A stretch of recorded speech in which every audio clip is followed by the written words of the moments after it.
So my last video was about The Little Mermaid by Hans Christian Andersen, and now I'm going to move on to the other book that's my companion book to that was bought at the same time in the 60s.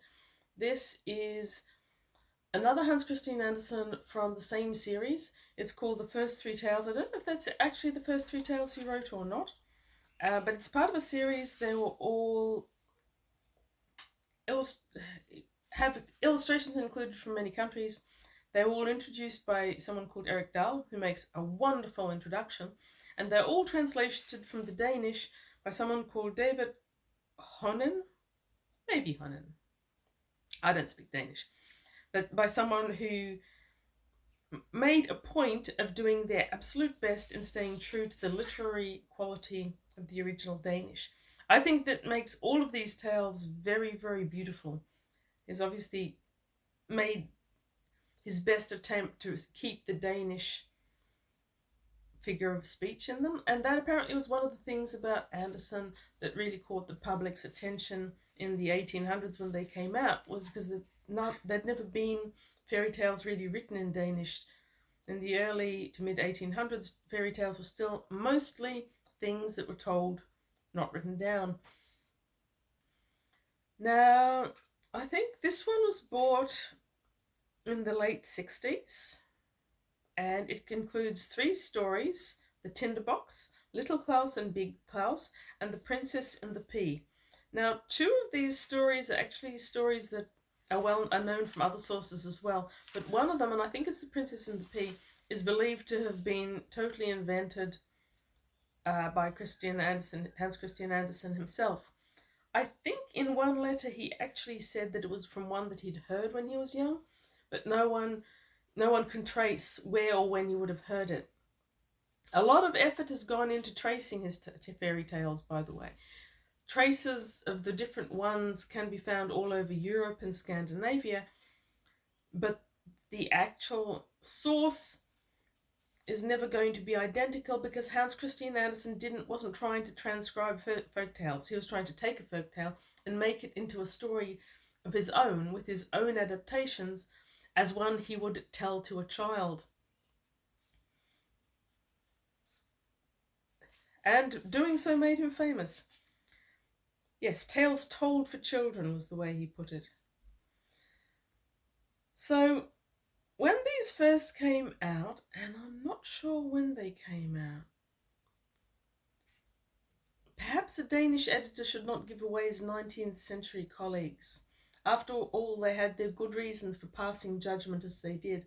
However, it is impossible to neglect this opportunity of presenting to English readers the principal portions of outspoken contemporary critique. Although the present reviewer has nothing against good fairy tales for grown-ups, he cannot but find this medium entirely unsuitable as reading matter for children. It is not that he is overlooking the fact that children are usually the most receptive with regard to impressions of the miraculous, but is their reading material, even that merely destined for their leisure hours, to be purely for their amusement? Shock horror. Should not he who would give children something to read have a higher objective, at least surreptitiously, than of merely amusing them?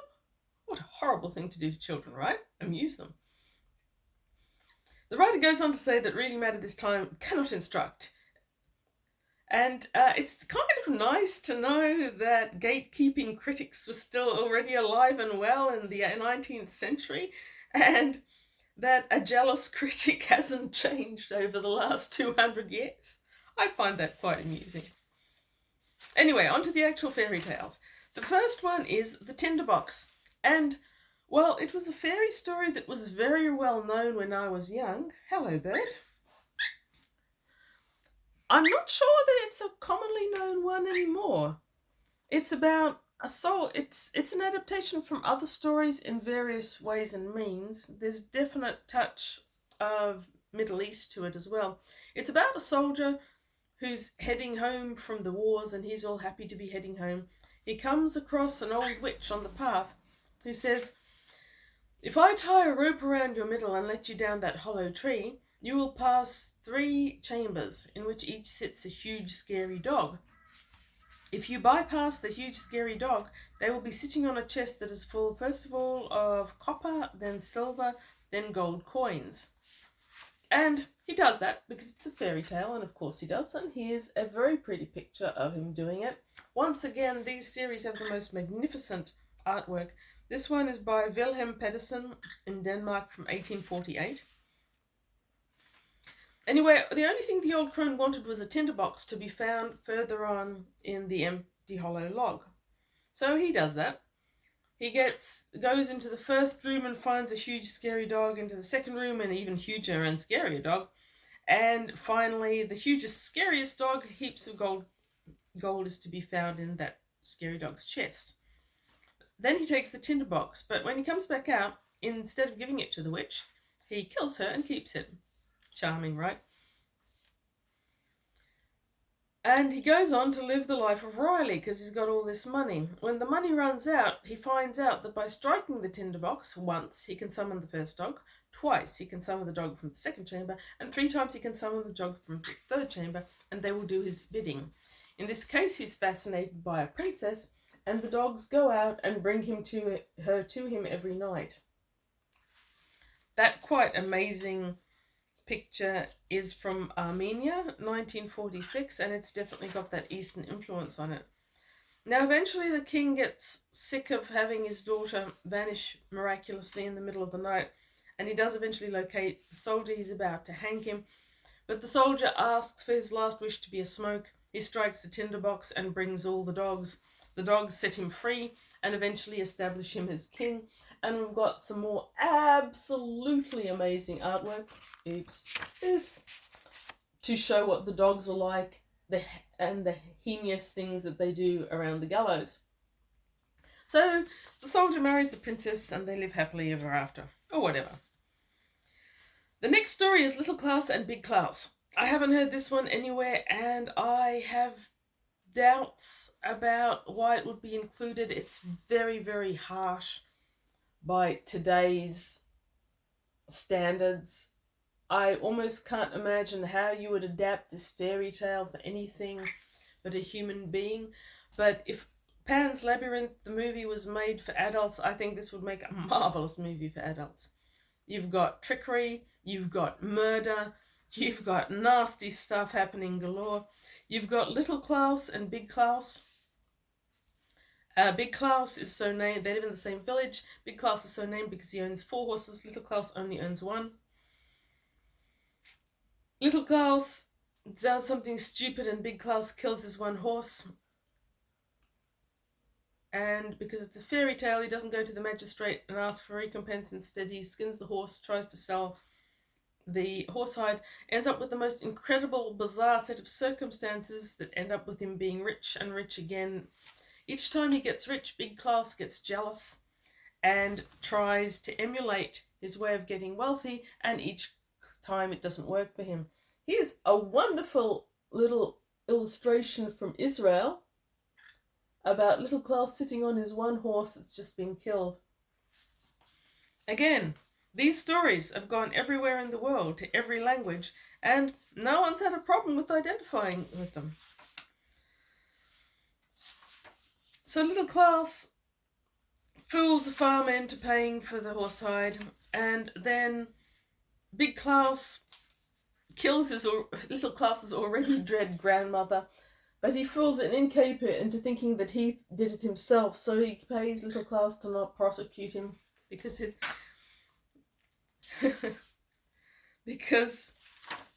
how as he puts it, "You rascal!" shouted Little Klaus, dashing out of the door and seizing hold of the innkeeper by his collar. "Look, you've killed my grandmother. Can't you see there's a big hole in her forehead?" "Oh, dear me, what a misfortune!" cried the innkeeper and wrung his hands. "It all comes of my hot temper. Dear Little Klaus, I will give you a whole bushelful of money and have your grandmother buried as though she were my own, if only you'll say nothing about it. Otherwise, they'll chop off my head, and that's such a nasty business." This stuff is marvellous. I'm not for a second claiming it's for children. There's Little Klaus attacking the innkeeper, by the way. As designed by Arthur Gaskin in England, 1893. So eventually he gets rid of Big Klaus and presumably lives happily ever after. We don't know. Going with Little Claus, I don't know that he would live happily ever after. There's an element of village idiot meets incredible amounts of luck that will run out one day. And the final story, which is the one that I believe is credited wholly to Hans Christian Andersen, is The Princess and the Pea. Now, I think everyone should still recognise this story. I don't think it's gone out of fashion quite as much as the other ones, and it's not quite as nasty. Here you see a quite gorgeous illustration to this little story, and it's a Norwegian one from 1926. This is also the shortest of the stories. If you put all of those words together on one page, it would only fit one page. As it is, it's only 2.5, and only because of the really gorgeous drawings. I always found this queen very, very scary when I was young, by the way. My stepfather always joked that my mother was the princess from The Princess and the Pea, because if the mattress was at all bad, she couldn't sleep on it. This illustration is by someone whose name I really can't pronounce, from Denmark, 1953. And he ends this with, "There, this was a real story." So fairy tales. One of these days, I'm going to review a couple of books I've got by Marie-Louise von France and by Emma Freud, which talk about fairy tales and the psychic connection and the utility of them in the human psyche, as seen by Dr. Freud, who looked into fairy tales a great deal. I've always loved fairy tales. I think they're fascinating.